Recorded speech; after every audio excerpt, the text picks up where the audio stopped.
Hello बच्चों, कैसे हो आप लोग। आई होप आप लोग अच्छे होंगे। मेरा नाम है सुभाष गुप्ता और आज हम बात करेंगे geometrical representation of complex number के बारे में। इससे पहले भी मैंने 3 लेक्चर्स अपलोड कर रखे हैं, तो अगर आपने वो लेक्चर्स नहीं देखे हैं तो रिक्वेस्ट है कि पहले वो लेक्चर्स आप देख लो ताकि इसको समझना आसान हो जाए। ठीक है, तो स्टार्ट करते हैं इस टॉपिक को। देखिए, मैंने पहले भी कॉम्प्लेक्स नंबर के बारे में कुछ चीजें बता रखी हैं। कॉम्प्लेक्स नंबर को हम किससे रिप्रेजेंट करते थे?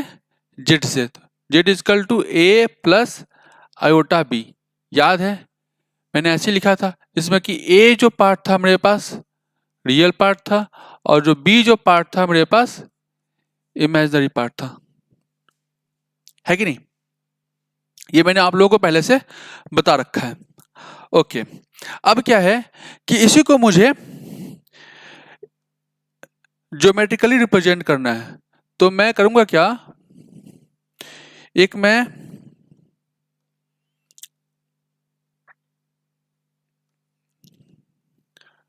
वाई एक्सिस चूज कर लेता हूं और एक मैं एक्स एक्सिस चूज कर लेता हूं। ठीक है, तो एक्स एक्सिस और ये हो गया वाई एक्सिस। जो एक्स एक्सिस होता है वो मेरे पास क्या है, रियल पार्ट को रिप्रेजेंट करता है और जो वाई एक्सिस है वो मेरे पास इमेजिनरी पार्ट को रिप्रेजेंट करता है। ठीक है, तो ए जो होगा मेरे पास रियल पार्ट को रिप्रेजेंट कर रहा होगा और बी जो होगा मेरे पास इमेजिनरी, मतलब वाई एक्सिस जो है इमेजिनरी पार्ट को रिप्रेजेंट करेगा। ठीक है, तो अगर मैं इसको ऐसे प्लॉट करूं तो ये डिस्टेंस, ये जो हो गया मेरे पास ए हो गया, राइट, और ये जो हो गया मेरे पास बी हो गया। ठीक है, तो आप समझ गए। मतलब मेरे ख्याल से यहां तक क्लियर है कि किसी भी कॉम्प्लेक्स नंबर को हमेशा एक्स एक्सिस पे रियल पार्ट डालेंगे और वाई एक्सिस पे इमेजिनरी पार्ट डालेंगे। ठीक है, यहां तक मेरे ख्याल से क्लियर होगा। ओके, नेक्स्ट टॉपिक पे आते हैं।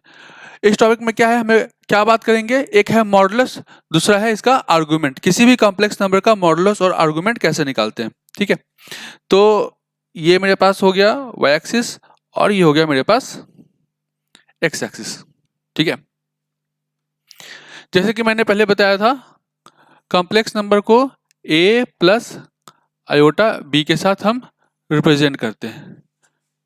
तो ये हो जाएगा मेरे पास वाई एक्सिस, ये हो गया मेरे पास एक्स एक्सिस। मान लेता हूं पॉइंट मेरे पास ये है ए कॉमा बी, मतलब ये जो हो गया मेरे पास, ठीक है, ये डिस्टेंस ए था और ये डिस्टेंस बी हो गया। ठीक है, यहां तक तो हमने ऑलरेडी पीछे वाले स्लाइड में देख रखा है। ठीक है, अब क्या है, अब बाय चांस मैं इसको यहां से यहां तक कनेक्ट कर लेता हूं। ठीक है, तो ये जो लेंथ हुआ, बाय चांस ये पॉइंट मैंने ओ दिया है और इस पॉइंट का नाम मैंने पी दिया है, ये जो ओपी जो लेंथ हो गया ना, ओपी जो लेंथ होगा इसी को क्या बोलेंगे, मॉडुलस ऑफ कॉम्प्लेक्स नंबर। ठीक है, ये जो ओपी जो लेंथ है इसको हम सपोज करता हूं कि मैं आर से रिप्रेजेंट करता हूं। ठीक है, तो पाइथागोरस थ्योरम के हिसाब से ये एक हाइपोटेन्यूस की तरह है कि नहीं है, तो आर इजकल टू क्या होगा, under root of a square plus b square लिख सकता हूं, राइट।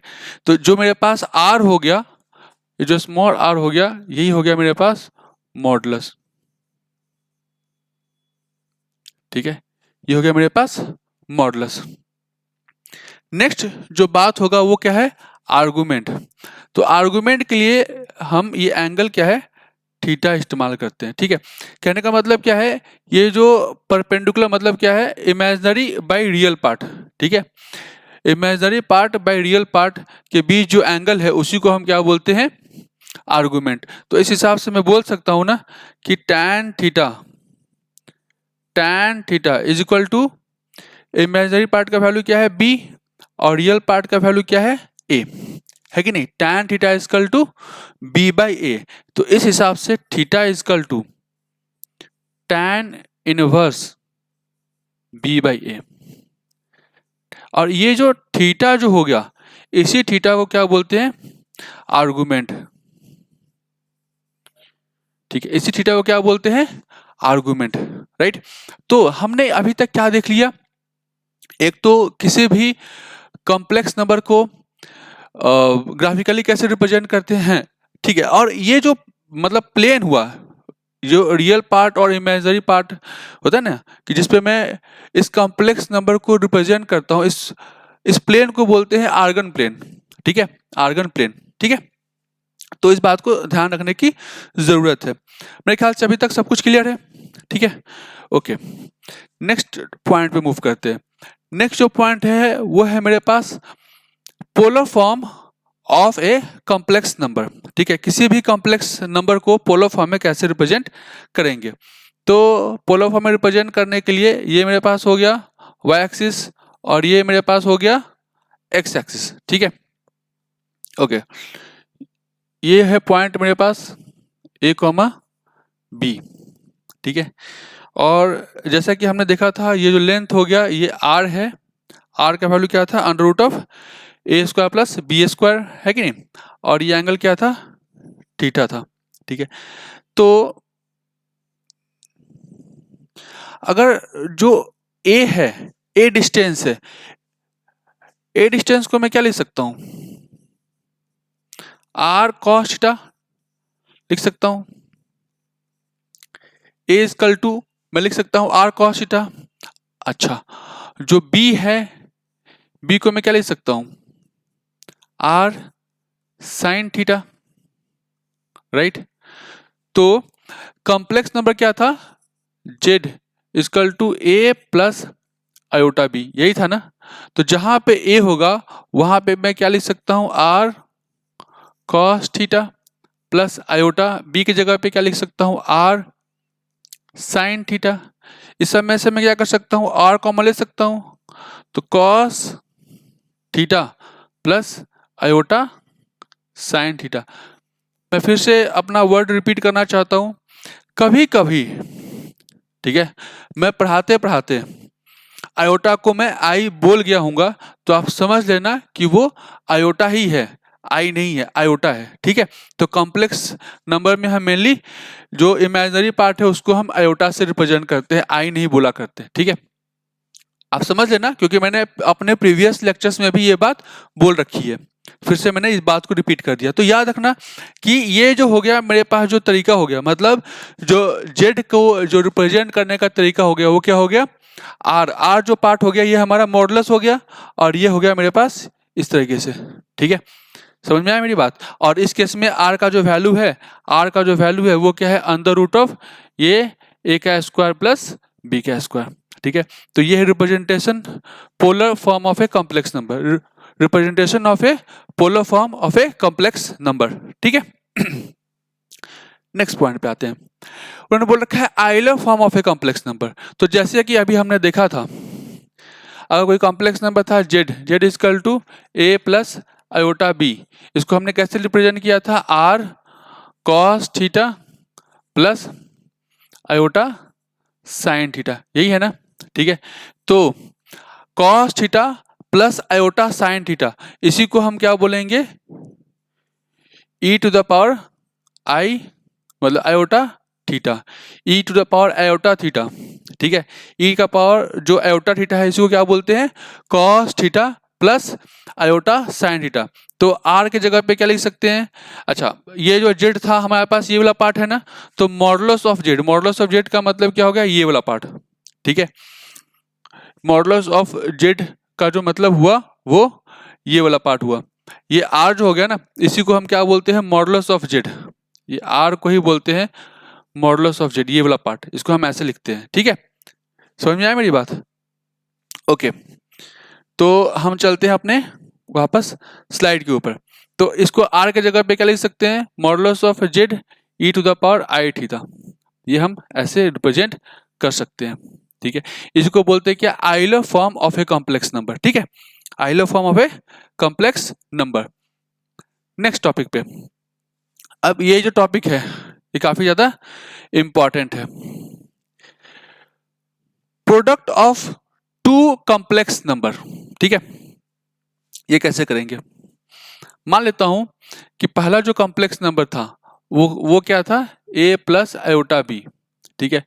ये पूरा टर्म को मैं ऐसे नहीं लिखूंगा, मैं क्या करूंगा बार बार अभी से जहां पे a प्लस आयोटा b है वहां पे मैं क्या लिख सकता हूं, mod of z1 e to the power iota theta 1 लिख सकता हूं, कोई दिक्कत?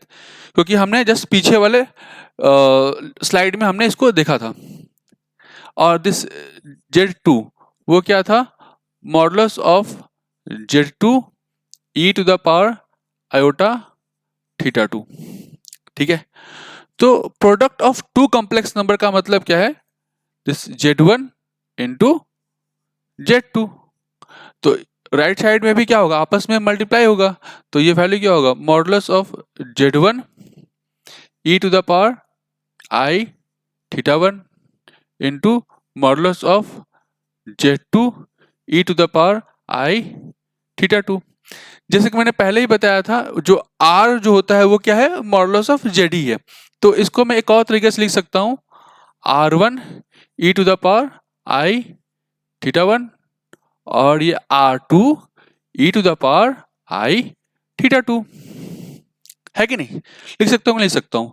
यहाँ पे भी सेम ही बात लिख सकते हैं, ये r1 e to the power i theta 1 into r2 e to the power i theta 2। तो इस दोनों का जो प्रोडक्ट हो जाएगा वो r1 into r2 e to the power. अब जरा देखते हैं, बेस सेम होता है तो पावर में एडिशन होता है, तो एडिशन होगा तो मतलब i थीटा 1 मतलब आयोटा थीटा 1 और आयोटा थीटा 2, इस दोनों में से मैं आयोटा कॉमन ले सकता हूं, तो थीटा 1 प्लस थीटा 2, ये हमारे पास क्या होना चाहिए, आंसर होना चाहिए z1 इंटू z2 का। अब मैं इसको ग्राफ पे रिप्रेजेंट करना चाहूं तो कैसे कर सकता हूं, ठीक है, ग्राफ पे मैं इसको रिप्रेजेंट करना चाहूं तो कैसे कर सकता हूं, देखते हैं। तो इसके लिए पहले मुझे क्या करना पड़ेगा, ग्राफ ड्रॉ कर लेता हूं एक।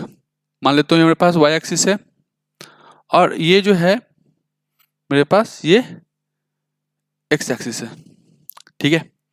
जैसे कि मैंने पहले बताया था, ये हो जाएगा मेरे पास रियल पार्ट और ये हो जाएगा मेरे पास इमेजिनरी पार्ट, ठीक है। इसको कैसे रिप्रेजेंट कर सकते हैं z1 को, let us suppose z1 equal to ये मेरे पास वैल्यू है,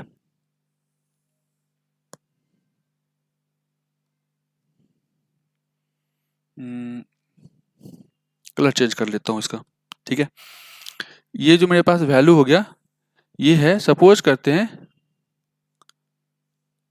z1 है, ठीक है,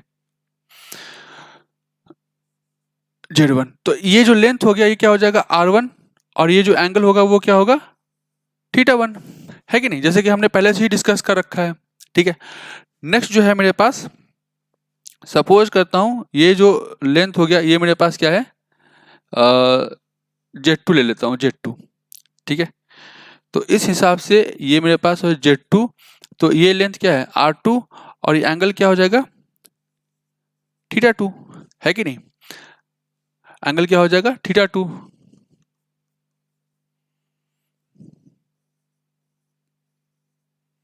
ठीक है, अब बात करते हैं z1 इंटू z2। तो सीधी बात है, ये जो दोनों का जो मैग्नीट्यूड है वो मल्टीप्लाई हो रखा है कि नहीं। तो इसका अगर मैं रिप्रेजेंट करना चाहूं तो मैग्नीट्यूड मुझे क्या करना पड़ेगा, थोड़ा सा बढ़ाना पड़ेगा, कुछ ऐसा करना पड़ेगा, ठीक है। ये जो मल्टीप्लाई हो जाएगा क्या, r1 इंटू r2, ठीक है। तो इस दोनों का जो मल्टीप्लिकेशन होगा वो ये वैल्यू आएगा। लेट्स सपोज कि ये मल्टीप्लिकेशन में 3 था, सपोज करते हैं 3 है और ये 5 है, तो हो जाएगा 15 हो जाएगा, है कि नहीं। और थीटा 1 प्लस थीटा 2 मतलब सपोज करते हैं ये है 20 डिग्री और ये है 40 डिग्री, तो ये कितना बन जाएगा, ये हो जाएगा 60 डिग्री। तो ये हो जाएगा क्या हमारे पास, थीटा 1 प्लस थीटा 2, ठीक है। और ये जो बात हो गया वो क्या हो गया, z1 इंटू z2, ठीक है। तो ये क्या हो गया, product of two complex number. और वो जो product of two complex number है उसको मैंने ग्राफिकली भी मैंने आपको रिप्रेजेंट करके बता दिया। ठीक है, आसान है ये, तो थोड़ा समझना पड़ेगा, कभी कभार ये मिस भी हो सकता है। अगर बाई चांस कुछ चीज़ें मिस हो जा रही हैं तो वापस से जाके, मतलब होता है ना, ये तो वीडियो लेक्चर है तो पीछे भी जाया जा सकता है, क्लासरूम तो है नहीं। क्लासरूम में अगर ऐसा होता तो वापस आप मेरे से पूछ सकते थे तो मैं बताया था, लेकिन क्योंकि ये वीडियो लेक्चर है तो वापस इसमें तो ऑप्शन है ना, पीछे आप जाके वापस इसको देख सकते हो। ठीक है, तो ये हो गया हमारे पास product of two complex number. अब बात करते हैं division of two complex number. ठीक है, division of two complex number. तो पहले जैसे Z1 था वो क्या था, मॉड ऑफ Z1 ई का पावर आयोटा थीटा 1, है कि नहीं। इसको क्या बोलते थे, R1 ई का पावर आयोटा थीटा 1, याद है जैसे पिछले स्लाइड में किया था। और Z2 ये वैल्यू क्या, modulus of Z2 e to the power iota theta 2, ये वैल्यू क्या होगा, दिस R2 ई का पावर आयोटा थीटा 2। ठीक है, दोनों को मुझे क्या करना है, डिवाइड करना है। तो डिवाइड करेंगे तो क्या होगा, Z1 बाई Z2, तो वैल्यू क्या होगा, this R1 e to the power iota theta 1 R2 e to the power iota theta 2। ठीक है, ये वैल्यू क्या होगा, R1 बाई R2, ये तो ऐसे ही रहेगा, लेकिन ई टू द पावर ये बेस सेम है तो पावर में क्या हो जाएगा, सब्ट्रैक्शन हो जाएगा। तो आयोटा थीटा 1 माइनस थीटा 2 होगा। यहां तक कोई इशू। अब इसको हम क्या करेंगे, फिर से ग्राफ के ऊपर रिप्रेजेंट करेंगे। ग्राफ के ऊपर इसको हम क्या करेंगे, रिप्रेजेंट करेंगे। तो ये हो गया मेरे पास y एक्सिस, और ये हो गया मेरे पास क्या, x एक्सिस।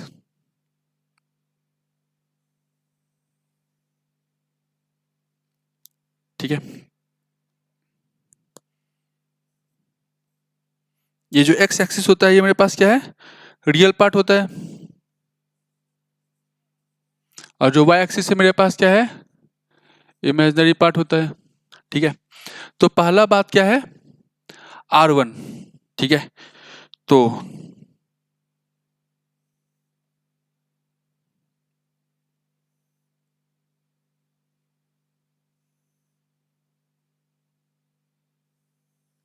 चलो ठीक है, ये मैं लेता हूं R1, इसको मैं Z1 के साथ रिप्रेजेंट करता हूं। तो डिस्टेंस ये हो गया R1, है कि नहीं, और ये जो एंगल हो गया ये क्या हो गया, थीटा 1 एंगल हो गया। कोई दिक्कत, ओके। नेक्स्ट क्या है, R2। तो लेट सपोज कि ये जो है मेरे पास ये R2 है। ठीक है, ये डिस्टेंस हो गया R2, और इसको मैंने Z2, और ये वैल्यू क्या हो गया, थीटा 2। ठीक है, तो इस दोनों का डिवीजन मतलब क्या है, R1 बाई R2। कोई R1 से क्या होगा, अगर बाई चांस दोनों नेचुरल नंबर अगर है तो ये जो वैल्यू होगा वो क्या होगा, छोटा होगा R1 से, है कि नहीं। तो इस केस में क्या हो जाएगा, इस केस में होगा मेरे पास, जो सपोज मैं इसका कलर थोड़ा सा चेंज कर लेता हूं, ये कुछ ऐसा आएगा। ठीक है, अब ये जो हो जाएगा Z1 डिवाइडेड बाई Z2, तो वैल्यू क्या, ये जो मैग्नीट्यूड हो गया R1 बाई R2 मैग्नीट्यूड हो गया, और ये जो एंगल हो जाएगा वो एंगल क्या होगा, टोटल ये एंगल अगर थीटा 1 है तो थीटा 1 माइनस थीटा 2 ये एंगल हो जाएगा। ठीक है, कैसे थीटा 1 माइनस थीटा 2 आया, क्या करना है, लेट सपोज कि ये है 60 और ये है 30, तो ये एंगल कितना बनेगा, 30 बन जाएगा, या 60 और 20 ले ले तो ये एंगल क्या बन जाएगा, 40 बन जाएगा। कुछ इस तरह का हमें एक सिनेरियो डेवलप करना है। ठीक है, ओके। तो ये क्या है, division of two complex number. Next क्या है, log of a complex number. ठीक है, log of a complex number.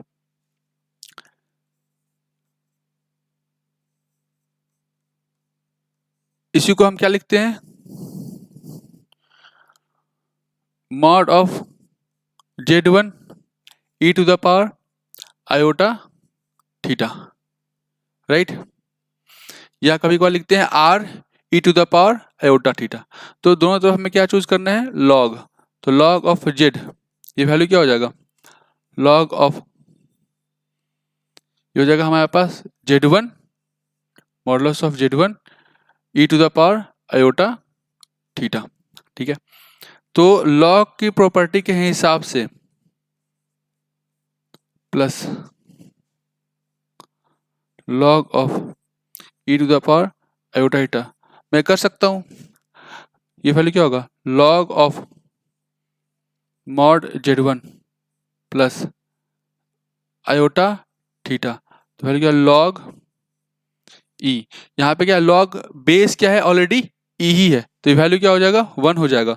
Overall answer क्या बन जाएगा, log mod of z1 plus iota theta. और थीटा का मतलब क्या है, tan इनवर्स।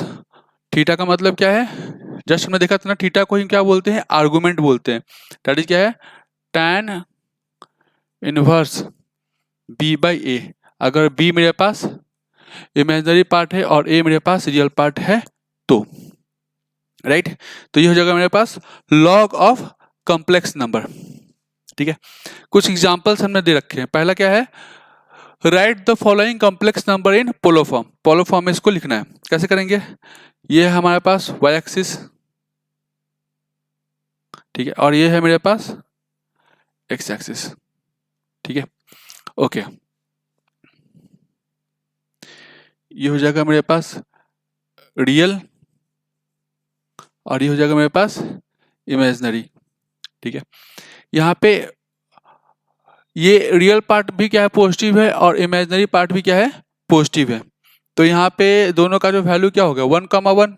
क्यों, क्योंकि रियल में 1 है और इमेजिनरी में भी क्या है, आयोटा के साथ क्या है, 1 ऑलरेडी हिडन है। लिख सकता हूँ, लिख सकता हूँ, है कि नहीं, 1 ऑलरेडी क्या है इसमें हिडन है। तो ये मेरे पास क्या हो गया, 1, और ये भी क्या है, 1। ठीक है, तो ये जो एंगल, ये जो लेंथ होगा, ठीक है, ये वैल्यू क्या होगा, अंडर रूट ऑफ 2 हो जाएगा, क्योंकि अंडर रूट ऑफ 1 का स्क्वायर प्लस 1 का स्क्वायर रूट अंडर ऑफ 2 हो जाएगा। और ये एंगल क्या है, थीटा। तो tan थीटा इजकल टू क्या हो जाएगा, tan theta is equal to perpendicular base 1/1। तो थीटा इजकल टू कितना होगा, 45 डिग्री। ठीक है, तो इसका जो आर्गुमेंट हो गया वो क्या हो गया, 45 डिग्री। तो write the following complex number in polar form. तो कैसे लिखते हैं, z is equal to r cos theta plus iota sin theta, है कि नहीं। तो r के जगह पे क्या लिख सकता हूँ, अंडर रूट ऑफ 2। ठीक है, cos थीटा की जगह पे क्या होगा, 45 प्लस आयोटा sin 45। 45 ना मन हो तो आप क्या लिख सकते हो, π/4 भी लिख सकते हो, ये भी क्या हो जाएगा, π/4। ठीक है, चाहो तो आप इस फॉर्मेट में भी लिख सकते हो। एक और क्वेश्चन है, division of two complex number हमने ऑलरेडी देख रखा है। ठीक है, यहाँ पे एक क्वेश्चन है, उन्होंने बोल रखा है इफ r का वैल्यू ये वाला पार्ट है देन प्रूव दैट, कुछ उन्होंने वैल्यूज दे रखे हैं। ठीक है, r का वैल्यू क्या है,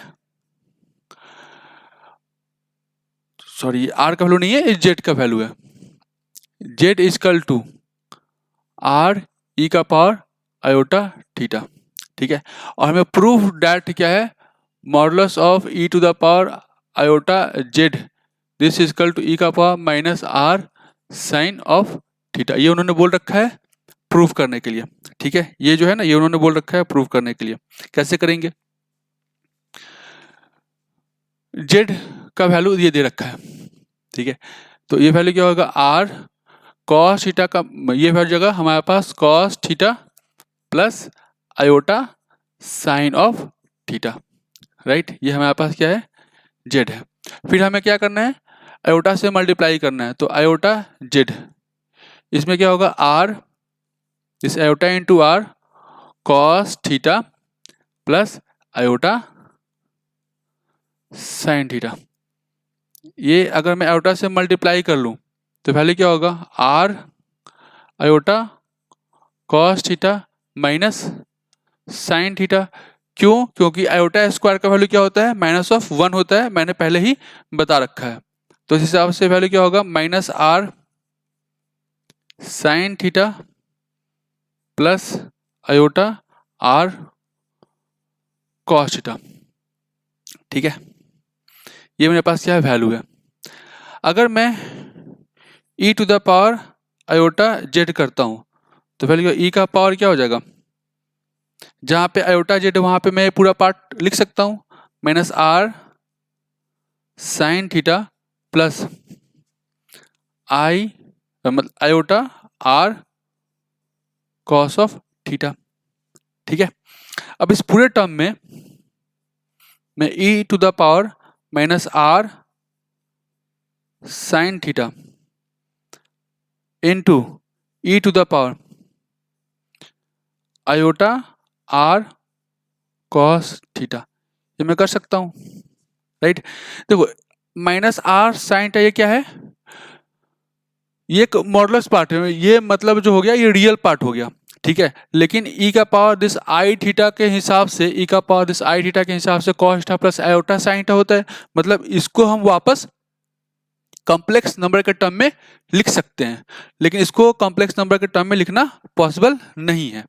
तो मान लेता हूं कि लेट सपोज कि r cos थीटा को मैं कुछ नाम दे देता हूं। लेट सपोज कि मैंने इसका नाम फाई दे दिया, r cos थीटा को मैंने फाई नाम दे दिया, तो ये वैल्यू क्या होगा? e to the power iota phi, ये वैल्यू क्या होगा?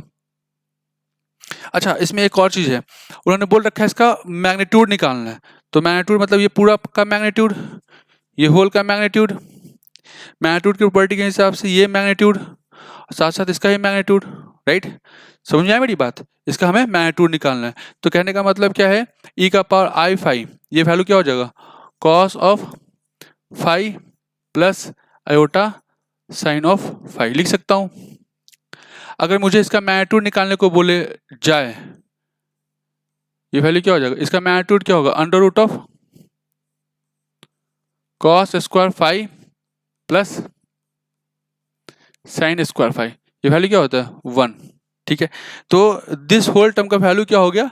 1 हो गया, है कि नहीं? तो ओवरऑल जो मेरे पास वैल्यू निकल के आता है वो क्या होता है? मैग्नीट्यूड ऑफ e का पावर आयोटा z, ये वैल्यू क्या हो जाएगा? ये e to the power -r sine theta, e to the power -r sine theta into 1, जो कि हमें प्रूफ कर, यही तो हमें प्रूफ करना था, राइट। यही तो हमें क्या है? प्रूफ करना है। नेक्स्ट टॉपिक, मतलब आज का जो वीडियो है वो खत्म हो चुका है।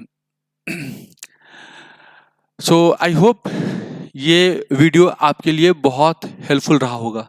ठीक है, मैं जानता हूँ कॉम्प्लेक्स नंबर थोड़े से डिफिकल्ट टॉपिक के अंदर आता है और चीज़ों को यहाँ पे सिंप्लीफाई करना आसान काम नहीं है। हम बहुत मेहनत करते हैं इसके लिए कि चीज़ें आपके लिए बहुत सिंपल से सिंपल मैं लेके आ सकूँ। ठीक है, तो आई होप ये वीडियो आपके लिए हेल्पफुल रहा होगा। आप अपना तैयारी जारी रखिए जेईई मेंस के पॉइंट ऑफ व्यू से। ठीक है, मिलते हैं हम नेक्स्ट वीडियो में, तब तक के लिए जय हिंद, good luck, take care and bye bye.